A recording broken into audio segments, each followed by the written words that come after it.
चलो दोस्तों, तो अब हम लोग स्टार्ट करते हैं एनसिबल का अगला टॉपिक। और दोस्तों, इस वीडियो में हम लोग ये बात करेंगे कि एनसिबल के थ्रू AWS में किस तरीके से डिप्लॉयमेंट किया जाता है। तो दोस्तों, मैं आपको बता दूं, आज का वीडियो उन्हीं बंदों को एक बेटर तरीके से अंडरस्टैंडिंग होगा जिन बंदों को AWS पहले से आता है। ठीक है ना? क्योंकि आज हम लोग एनसिबल के थ्रू जो डिप्लॉयमेंट करने जा रहे हैं वो AWS के ऊपर करेंगे। मतलब AWS के ऊपर हम एनसिबल से EC2 बनाएंगे, VPC बनाएंगे, रूट 53 बनाएंगे। सारी चीजें आज हम लोग एनसिबल से AWS के ऊपर करके देखने वाले हैं। तो ये सारी चीजें अंडरस्टैंडिंग उन्हीं बंदों को होगी जो बंदे ऑलरेडी AWS को पढ़ रखे हैं। ठीक है, चलो थोड़ा सा मैं आपको यूज केस समझाता हूं कि अगर हम एनसिबल से AWS पे डिप्लॉयमेंट करते हैं तो हमें क्या बेनिफिट होता है। तो थोड़ा सा डीपली समझाता हूं। देखिए, फॉर एग्जाम्पल मान लीजिए ये एक कंपनी है। ठीक है ना? ये एक HCL नाम की कंपनी है और HCL नाम की कंपनी के पास ना एक प्रोजेक्ट आया। ठीक है ना? मान लेते हैं प्रोजेक्ट 1।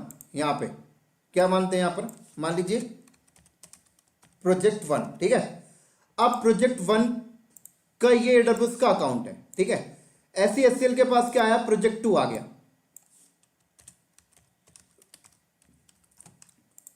और ये प्रोजेक्ट 2 का अपना अलग अकाउंट है। ठीक है, ऐसी HCL के पास क्या आ गया? एक प्रोजेक्ट C आ गया और ये तीनों प्रोजेक्ट AWS पे ही है।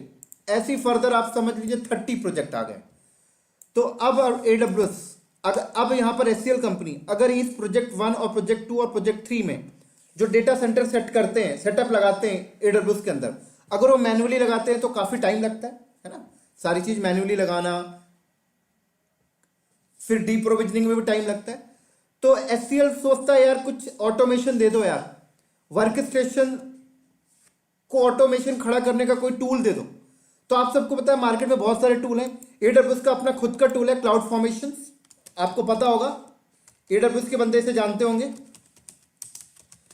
तो AWS का अपना खुद का टूल है क्लाउड फॉर्मेशन। तो क्लाउड फॉर्मेशन के थ्रू हम ये काम कर सकते हैं ना। मतलब प्रोजेक्ट 1 में ऑटोमेशन कर सकते हैं, इंफ्रास्ट्रक्चर के ऑटोमेशन, प्रोविजनिंग, डी प्रोविजनिंग हम क्लाउड फॉर्मेशन के थ्रू कर लेते हैं। प्रोजेक्ट 2 में भी कर लेंगे, 3 में भी कर लेंगे। तो टाइम टेकिंग कम हो जाता है। मतलब एक बार क्लाउड फॉर्मेशन में एक बार आपको कोड लिखने में टाइम लगा, फिर उस कोड को आपने क्लाउड फॉर्मेशन में आए स्टैक बना के आपने कर दिया। ये टर्म्स उन बंदों को समझ आ गई होगी जो इन्होंने AWS पढ़ा है। क्लाउड फॉर्मेशन के भी मैंने 6-7 वीडियो ऑलरेडी बना दिए हैं और भी बनाऊंगा। क्लियर? इसी तरीके से आप सबको पता है एक और टूल होता है टेराफॉर्म। अब टेराफॉर्म थोड़ा सा स्मार्ट है क्योंकि ग्लोबली है। क्लाउड फॉर्मेशन सिर्फ AWS पे सपोर्ट करता है, but Terraform as a globally है, राइट? तो टेराफॉर्म जिनको आता है तो टेराफॉर्म से भी आप ये काम कर सकते हो। प्रोजेक्ट 1 में रिसोर्सेज की प्रोविजनिंग ऑटोमेशन कर सकते हो, डी प्रोविजनिंग ऑटोमेशन कर सकते हो, कोई प्रॉब्लम नहीं। इसी तरीके से दोस्तों एनसिबल भी एक वर्कस्टेशन टूल का पार्ट है। मतलब एनसिबल के थ्रू भी आप AWS पे रिसोर्सेज की प्रोविजनिंग ऑटोमेट कर सकते हैं, डी प्रोविजनिंग ऑटोमेट कर सकते हैं। जिस तरीके से टेराफॉर्म ग्लोबली है, इसी तरीके से दोस्तों एनसिबल भी ग्लोबली है। एनसिबल के थ्रू आप AWS पे भी प्रोविजनिंग ऑटोमेट कर सकते हैं, आप एजोर क्लाउड में भी कर सकते हैं, गूगल क्लाउड में भी कर सकते हैं, नेटवर्किंग में भी कर सकते हैं, डेटा हर फील्ड में आप एनसिबल के थ्रू ऑटोमेशन कर सकते हैं, कोई प्रॉब्लम नहीं। लेकिन हमारा आज का जो एजेंडा है वो एजेंडा ये है कि AWS के ऊपर हम एनसिबल के थ्रू रिसोर्सेज की डिप्लॉयमेंट करेंगे। तो अब सवाल आती है कि इसके लिए बेसिक रिक्वायरमेंट क्या है। तो इसके लिए बेसिक रिक्वायरमेंट ये होता है दोस्तों, आपके पास एक VM होनी चाहिए बस। अब आपकी ये VM आपके घर पे भी हो चलेगा, बोले तो आप आपके घर पे कोई कंप्यूटर है उस पर आप लिनक्स डाल लें तो भी चलेगा, बस इंटरनेट चलते रहना चाहिए। या आपके पर्सनल लैपटॉप में VMware के ऊपर आपने एक VM के ऊपर CentOS इंस्टॉल कर रखा है, वो भी चलेगा। या आप AWS पे जाके EC2 इंस्टेंस क्रिएट कर लें, उसे ऐसा एनसिबल कंट्रोलर बना लें तो भी चलेगा। AWS एजोर पे जाके VM बना लें तो भी चलेगा, राइट? यहां पर हम जो प्रैक्टिकल करेंगे, मेरे पास ये देखिए VMware के ऊपर मैंने एक CentOS OS इंस्टॉल कर रखा है और ये मेरा एज अ एनसिबल कंट्रोलर होगा। ठीक है, तो मान लीजिए ये मेरा एक एनसिबल कंट्रोलर है। अब मुझे इस एंसिबल कंट्रोलर में अब बेसिक रिक्वायरमेंट यहां पर क्या है तो आप सबको बता दूं। सबसे पहले तो आप पहला रिक्वायरमेंट ये कि भाई एंसिबल का पैकेज इंस्टॉल होना चाहिए, क्लियर। दूसरा रिक्वायरमेंट क्या है? दूसरा रिक्वायरमेंट आप सबको पता है पाइथन नाम का पैकेज होना चाहिए। अब एंसिबल इंस्टॉल होता है तो पाइथन अपने आप हो जाता है, तो कोई दिक्कत नहीं पाइथन की फिर तो।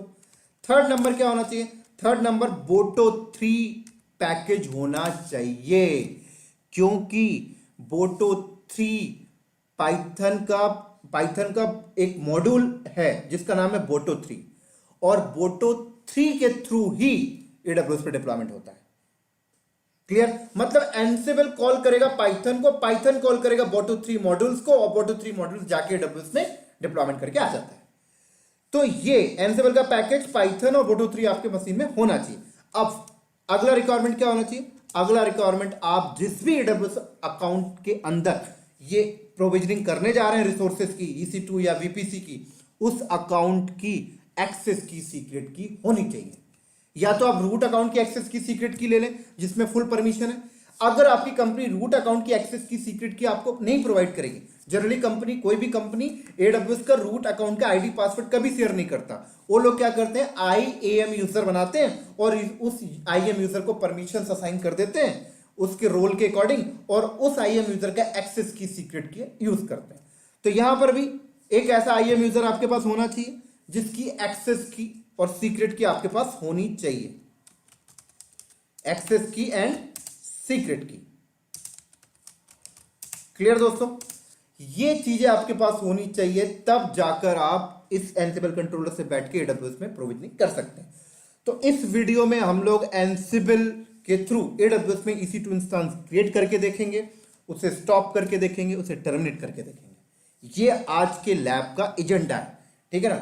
काफी 6-7 एटलीस्ट मैंने सोचा है कि एंसिबल के थ्रू एडब्ल्यूएस पे डिप्लॉयमेंट करने के 10 लेक्चर्स बनाने के लिए मैंने सोचा है, जिससे आपको एक बेटर तरीके से अंडरस्टैंडिंग हो जाए सिर्फ एडब्ल्यूएस पे, ठीक है। तो चलिए स्टार्ट करते हैं फिर हम लोग इसको। तो ये देखिए मेरा मशीन है, और इसमें सबसे पहले मैं चेक कर लेता हूँ इंटरनेट चलना चाहिए, www.google.com।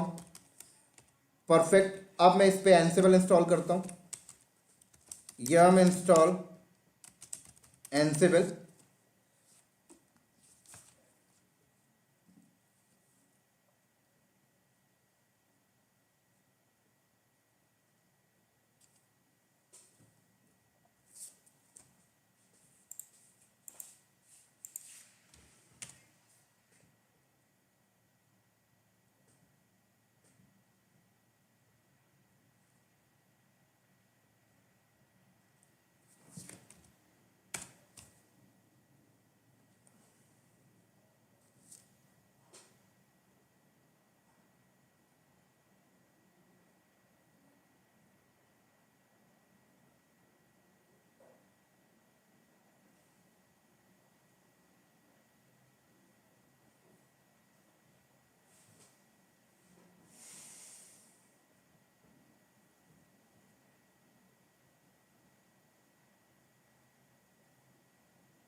डन। अब इस पे हम लोग करते हैं बोटो 3 इंस्टॉल। तो बोटो 3 जो इंस्टॉल होती है वो पिप कमांड से होती है, राइट। तो आपको सबसे पहले पिप कमांड यहाँ पर इंस्टॉल करना पड़ेगा। तो आप पिप कमांड कैसे इंस्टॉल करते हैं, बोटो 3 कैसे इंस्टॉल करते हैं, आप गूगल करके देख सकते हैं, ठीक है। वहां से पैकेज उठा सकते हैं, लेकिन मेरे पास एक बहुत बढ़िया लिंक है, तो मैं भी आपको बोलूंगा कि आप उस लिंक पे जाकर उस लिंक को यूज करें पिप को इंस्टॉल करने के लिए बोटो 3।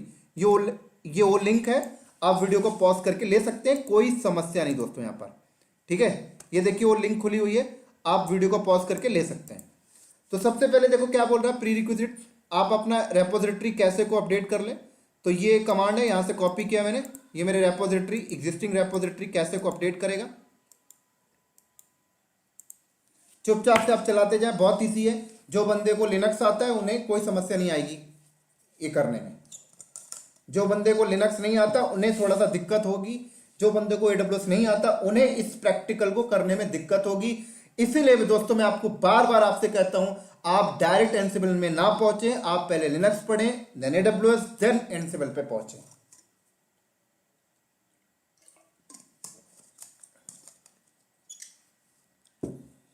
डन।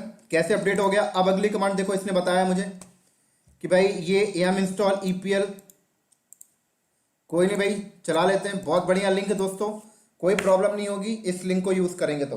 अदरवाइज यहाँ वहाँ सर्च करेंगे भटक जाएंगे आप लोग भी।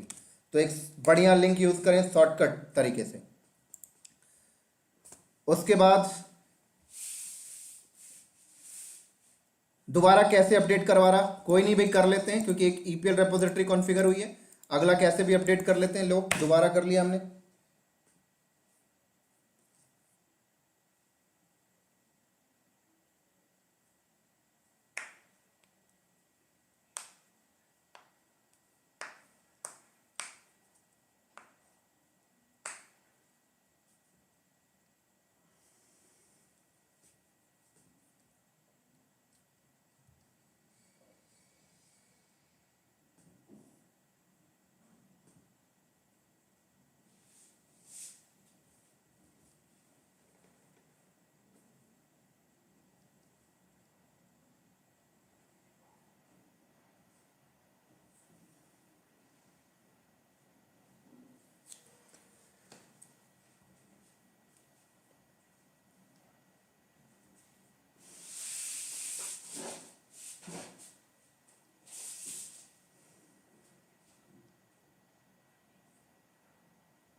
डन।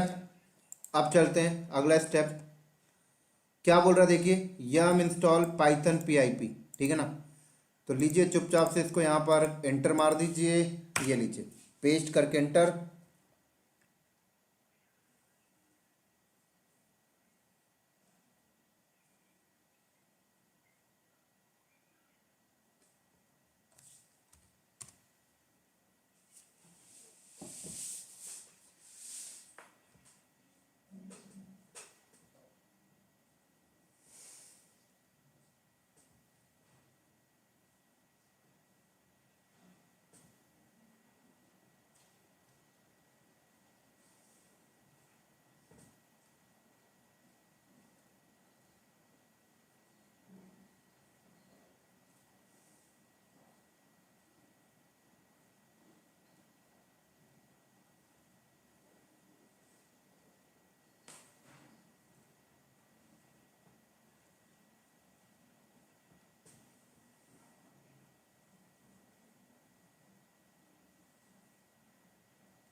डन, ये भी हो गया।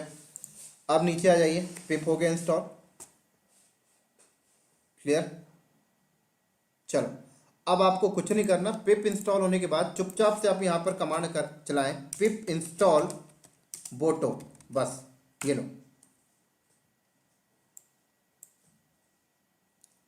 पिप कमांड इज नॉट फाउंड।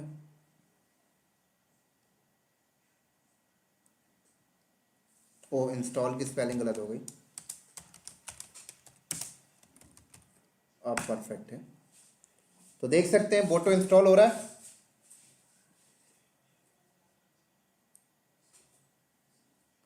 अब देखो आपको कह रहा है कि अपग्रेड करने के लिए कमांड चला देना, कोई नहीं चलो अपग्रेड भी कर लेते हैं। बाद में फर्दर कोई अपग्रेड करना है तो वो बता रहा है आपको, हम अभी भी अपग्रेड कर लेते हैं लोग।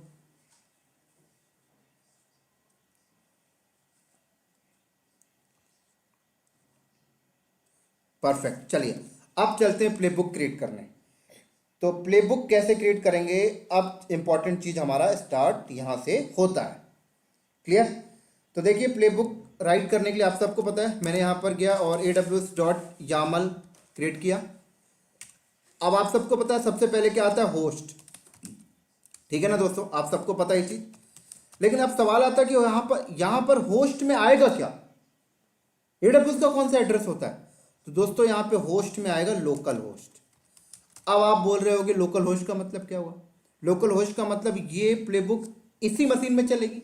बिल्कुल दोस्तों, तो यहाँ पे लोकल होस्ट का मतलब है कि जब ये प्लेबुक चलेगी तो ये इसी मशीन में चलेगी, और जब इसी मशीन में चलेगी तो वो उस बोटो 3 मॉड्यूल के पास चला जाएगा, इस मशीन में जो इंस्टॉल है, और बोटो 3 मॉड्यूल में डिफाइन है पैरामीटर कि चलानी कहाँ है।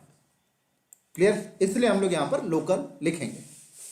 देन उसके बाद आप सबको पता है टास्क आता है, ये मैंने टास्क बोल दिया। अब उसके बाद यहाँ पे आएगा दोस्तों मॉड्यूल। कौन सा module? EC2। EC2 instance create करने के लिए EC2 मॉड्यूल है। परफेक्ट। चलो अब उसके बाद क्या आएगा? अब उसके बाद आएगा दोस्तों AWS एक्सेस की। ऑथेंटिकेशन भी तो चाहिए ना भाई AWS पे, एक्सेस की। तो अब एक्सेस की हम लोग चलते हैं AWS में अपना, यहाँ पे आगे, और ये मेरा AWS है, देख सकते हैं ये मुंबई रीजन है, ठीक है ना। अब यहाँ पर एक्सेस की कैसे निकालूं? या तो मैं एक IAM यूज़र बना लूँ, ठीक है ना, उसको एडमिनिस्ट्रेटर राइट्स दे दूँ और उसका एक्सेस की सीक्रेट की यूज़ कर सकता हूँ, या फिर मैं यहाँ पे जाके रूट का ही यूज़ कर लेते हैं।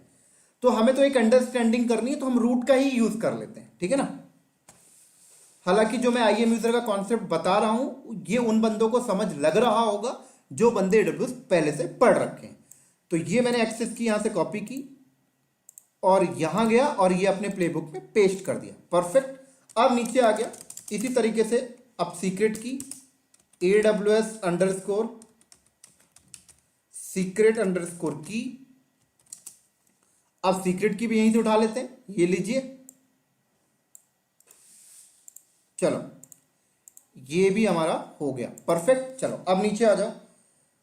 अब यहां पर मैंने एक पैरामीटर लिख दिया की नेम, की अंडरस्कोर नेम।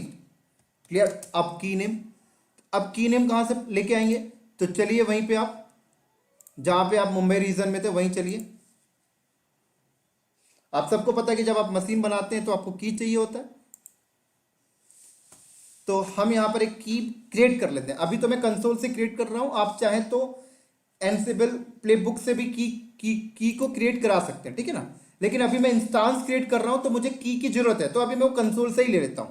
तो की पेयर में आया मैं यहां पर, देखिए, और यहां पर क्रिएट की पेयर करता हूं, और की पेयर का नाम मैंने यहां पे लिख दिया एनसिबल हाइफन की। ये लो, अभी कह रहे डॉट पैम या डॉट पीपीके, तो डॉट पीपीके, और ये देखिए, ठीक है ना, और सेव भी हो गया, देखो मेरे पास, ये लो सेव भी कर लिया अपने पास। तो एनसिबल डॉट की। तो अब इस प्लेबुक के अंदर मैंने बोला भाई की नेम क्या है? एनसिबल हाइफन की। परफेक्ट, ठीक है ना, कोई दिक्कत नहीं होना चाहिए, ध्यान रखिएगा। अब देखिए, अब अगला पैरामीटर क्या है? अब अगला पैरामीटर यहां पे मैं लिख देता हूं ग्रुप। अब ग्रुप का मतलब सिक्योरिटी ग्रुप। परफेक्ट। तो अब चलते हैं भाई सिक्योरिटी ग्रुप। तो सिक्योरिटी ग्रुप यहां पे क्रिएट कर लेते हैं। EC2 डैशबोर्ड पे गए, ये लीजिए सिक्योरिटी ग्रुप। यहां पर मैंने वो भी क्रिएट कर लिया, क्रिएट SG नाम, यहां पे मैंने लिख दिया एनसिबल हाइफन SG। लो, आपके पास कोई एग्जिस्टिंग सिक्योरिटी ग्रुप था, आप चाहें तो उसे भी यूज कर सकते हैं, कोई प्रॉब्लम नहीं। रूल भी मैंने ऐड कर दिया यहां पर, ऑल ट्रैफिक। परफेक्ट। और मैंने क्रिएट किया, ये बन गया मेरा एनसिबल हाइफन SG। तो ये लीजिए, मैंने यहां पे सिक्योरिटी ग्रुप भी यूज कर लिया, एनसिबल हाइफन SG। परफेक्ट। अब नीचे आ जाइए। अब क्या बचा यहां पर? अब बचा instance type, instance underscore type. किस टाइप का इंस्टेंस बनाना है? परफेक्ट। तो इंस्टेंस टाइप आपको यहां से मिल जाएगा, देखिए इंस्टेंस टाइप पे आइए और यहां से आप सर्च कर सकते हैं, राइट। देखिए यहां से, तो मैंने बोला कि मुझे T2.micro क्रिएट करना है भाई, ज़्यादा बड़ा नहीं क्रिएट करना चाहता। देखिए T2.micro ये मिल गया मुझे।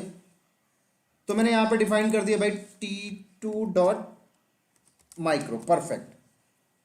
अब उसके बाद क्या लिखना है आपको यहाँ पर? अब लिखना है आपको इमेज। कौन सी इमेज डिप्लॉय करनी है?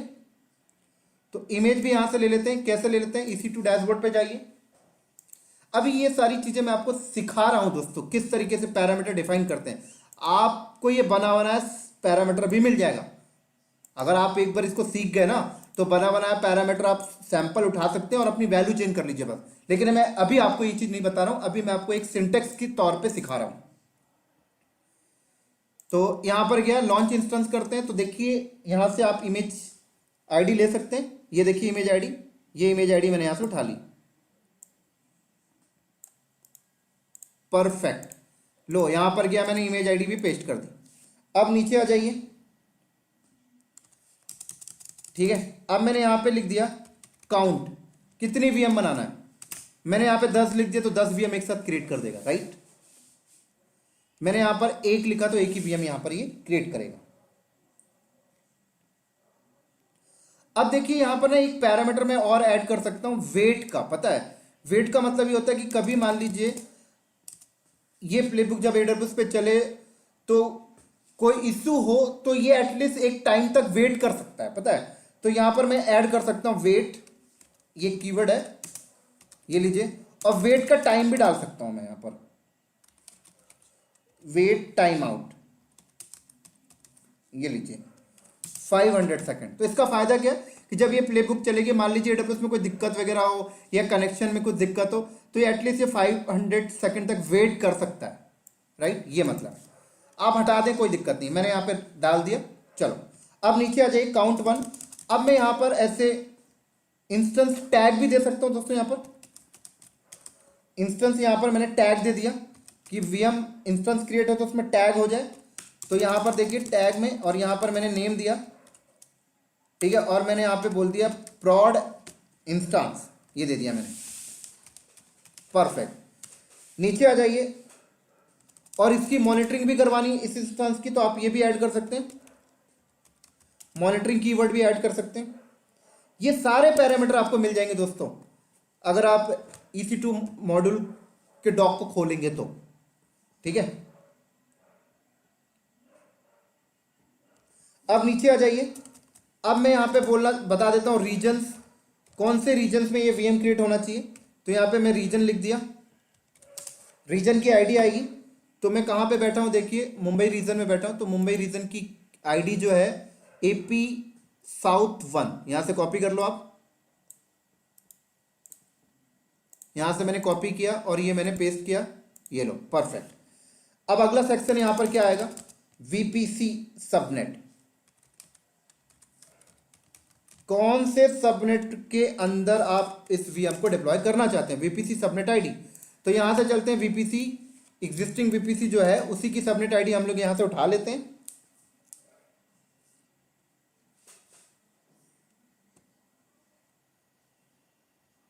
और सबनेट पे गया मैं,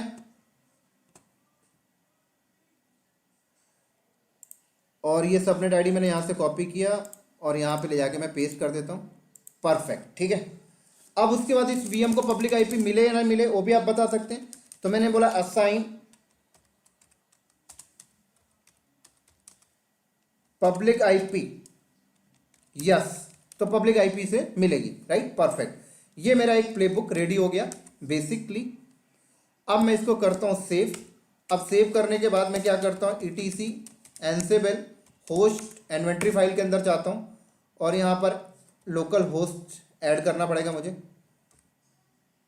तो ये मेरा ग्रुप का नाम जैसे मैंने दे दिया लोकल होस्ट, और मैंने यहाँ पे लोकल होस्ट ही ऐड कर देता हूँ, ये लो, ठीक है ना। और प्लेबुक के अंदर भी मैंने लोकल होस्ट ही डिफाइन किया है। अब चलते हैं, अब इसे रन कैसे करेंगे, एक बार प्लेबुक को दोबारा ओपन करके देख लेते हैं, AWS। तो देख सकते हैं यहाँ पर लोकल होस्ट, परफेक्ट। चलो अब इसको रन कराते हैं। उससे पहले मैं AWS पे जाता हूँ और दिखाता हूँ आपको, यहाँ पर अभी कोई इंस्टेंस मेरे पास नहीं है।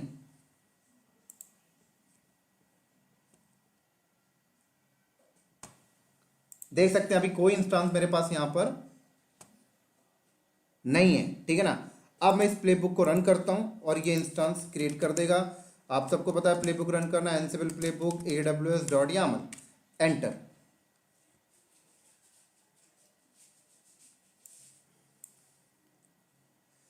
तो ये यस किया मैंने, और यहाँ पर देखिए पब्लिक की का इशू आ रहा है।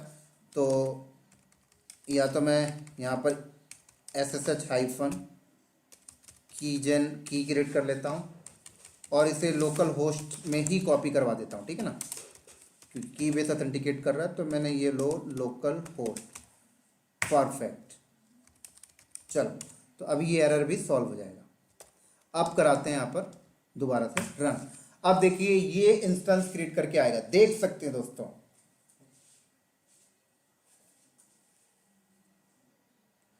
तो ये हमारे सामने एक एरर आया, कह रहा है unsupported, T2.micro is not supported availability zone. तो कह रहा है कि ये प्लेबुक जो चल रहा है, ये प्लेबुक जिस जोन में जाके वीएम क्रिएट करेगा ना, तो कह रहा है उस जोन के अंदर ये T2.micro सपोर्टेड नहीं है। तो चलो कोई बात नहीं, कोई दूसरा इंस्टेंस का टाइप ले लेते हैं भाई। यहाँ पर इंस्टेंस के तो बतेरे टाइप है यहाँ पर।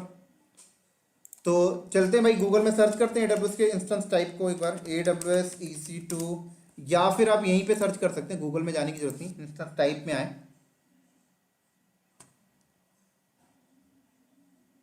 और यहाँ पर मैंने लिखा T2 एंटर। देखता हूँ भाई T2 से रिलेटेड ये आ गया, T2.micro, T2.small।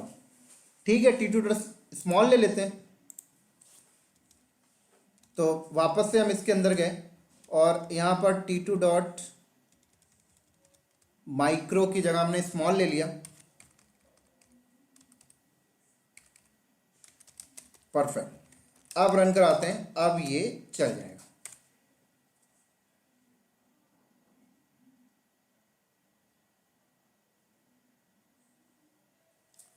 अभी भी इसने एरर दे दिया, AP साउथ ईस्ट 1C। ओ सेट,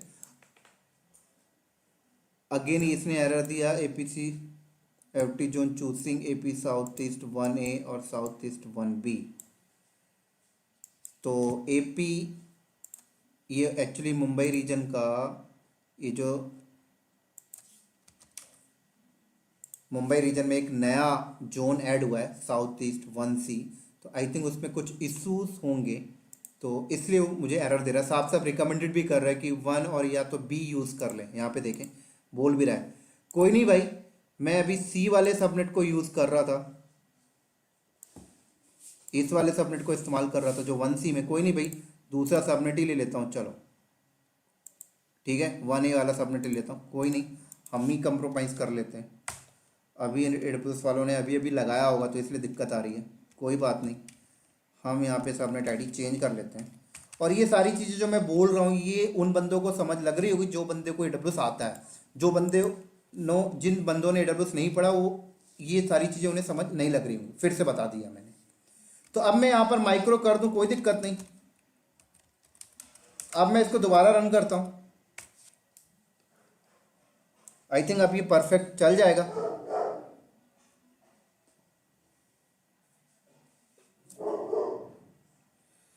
तो अब ये रन हो रहा है, देखिए अब तक में तो ये एरर दे देता अगर कोई इशू होता तो।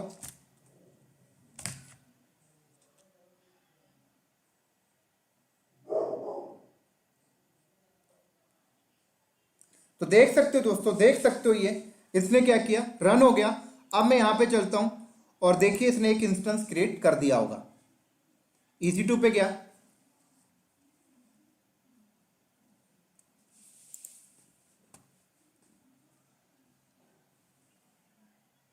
देख सकते हो दोस्तों, देख सकते हो परफेक्टली। अब मैं अगर इस इंस्टेंस को स्टॉप करना चाहता हूं एनसेबल के थ्रू, तो स्टॉप भी आप कर सकते हैं। उसका मैं अलग प्लेबुक आपको बना के दिखा देता हूं कैसे स्टॉप करते हैं। तो AWS, मैंने यहां पे लिखा AWS स्टॉप .yaml। स्टॉप करने के लिए भी मैंने यहां पे बोला होस्ट, क्या आएगा, लोकल होस्ट, परफेक्ट।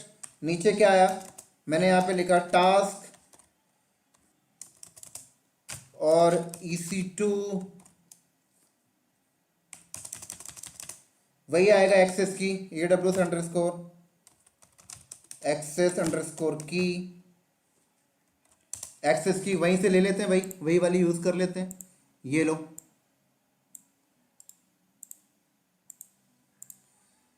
ये इंस्टेंस को स्टॉप करने का प्लेबुक राइट कर रहा हूं यहां पर मैं। AWS सीक्रेट की, यहां से कॉपी कर लिया हमने,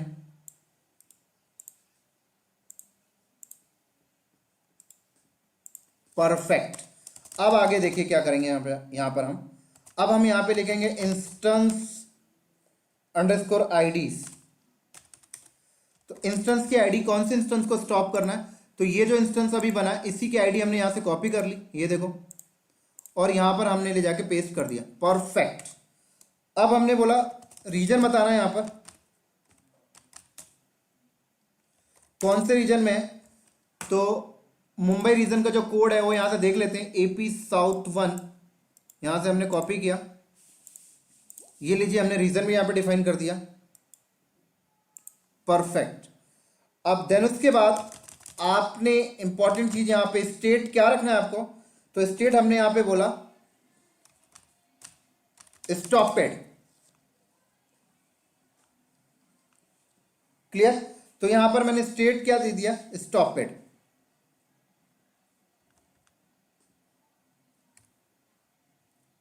परफेक्ट।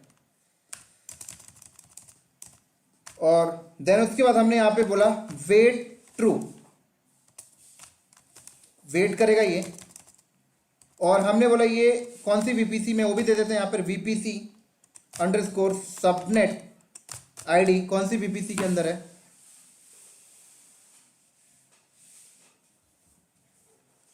तो यहां से हमने,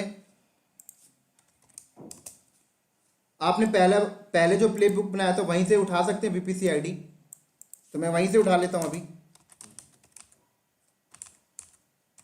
ये लो मैंने वहीं से उठा लिया सबनेट। परफेक्ट। और हमने बोलना है कि भाई वीएम जब स्टॉप हो तो पब्लिक आईपी भी हट जाए, तो भी हमने लिख दिया assign public IP, yes.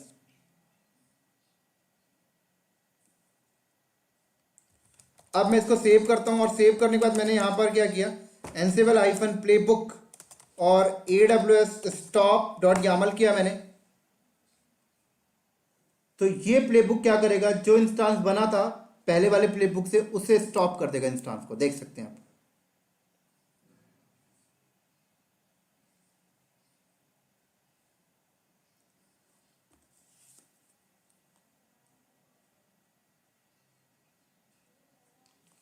Stop कर रहा है ये।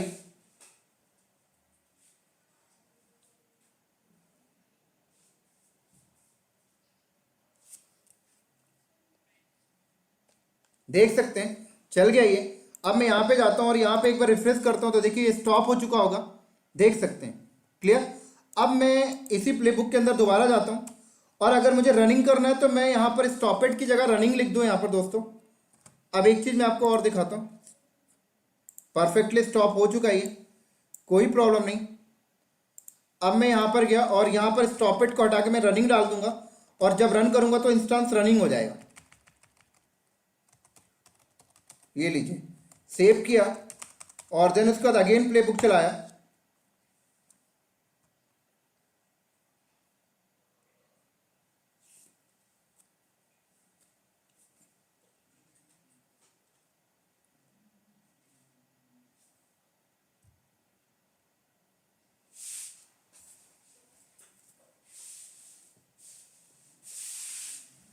देख सकते हैं ये। अब मैं यहां पे आता हूं तो देखिए ये रनिंग हो गया होगा, देख सकते हैं। अब ऐसे ही अगर मुझे इंस्टांस को टर्मिनेट करना है तो इसी प्ले बुक के अंदर जाइए, और यहां पे स्टेट की जगह ना आप स्टेट में जो आपने रनिंग लिखा है ना, यहां पर एब्सेंट लिख दीजिए। तो मैंने एब्सेंट लिखा और सेव करके आया, और दोबारा प्ले बुक को रन करते हैं, तो अब वीएम टर्मिनेट हो जाएगी।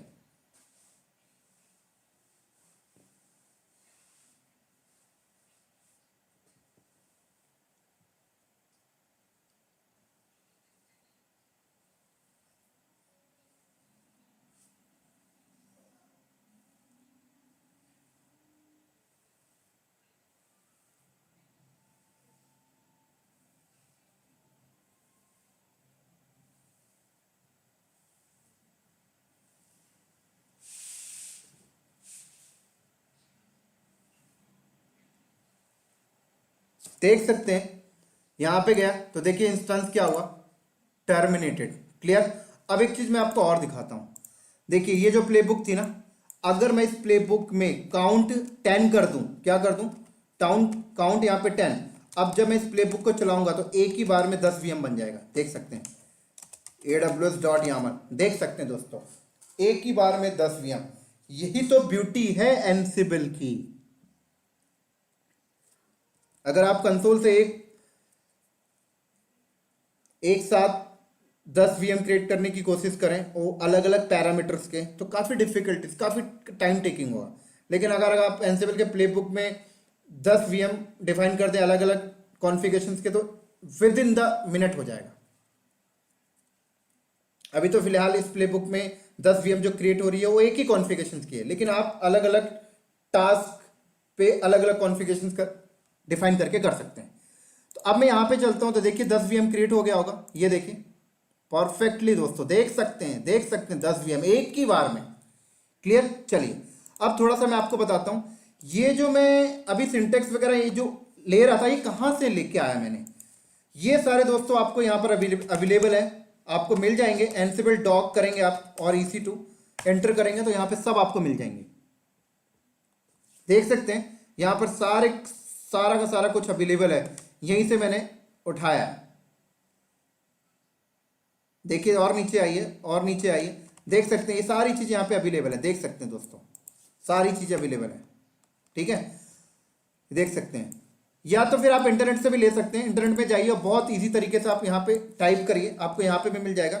लिखिए यहाँ पे how to create EC2 instance in AWS using Ansible, तो देखिए बहुत अच्छा डॉक्यूमेंटेशन आपको यहाँ पे मिलेगा, आप यहाँ से भी इस्तेमाल कर सकते हैं, कोई प्रॉब्लम नहीं। देख सकते हैं थोड़ा सा नीचे आ जाएं तो देख सकते हैं कि ये सारी चीजें देख सकते हैं यहाँ पर। क्लियर, ये देख सकते हैं आप। तो यहीं पे सारा कुछ अवेलेबल है, यहीं से मैंने स्टॉप स्टार्ट टर्मिनेटेड सारे यहीं से उठाए मैंने यहाँ पे देखे। क्लियर, लेकिन मैंने आपको टाइप करके बताया जिससे आपको अंडरस्टैंडिंग हो जाए। अब आप उस वीडियो को पढ़ने के बाद आप इस डॉक को पढ़ें तो आपको बहुत कुछ समझ में लगेगा। तो ठीक है दोस्तों, इस वीडियो को हम लोग यहीं पे स्टॉप करते हैं और इस तरीके से एनसिबल के अगले वीडियो में मिलेंगे। और अभी मैंने जैसे बोला 7-8 एटलीस्ट 10 वीडियो एनसिबल का जो बनेगा वो AWS के ऊपर ही बनेगा डिप्लॉयमेंट। तो इसी तरीके से हम लोग इस वीडियो को यहीं पे करते हैं स्टॉप और अगले वीडियो में मिलते हैं बहुत ही जल्दी। तब तक के लिए बाय बाय।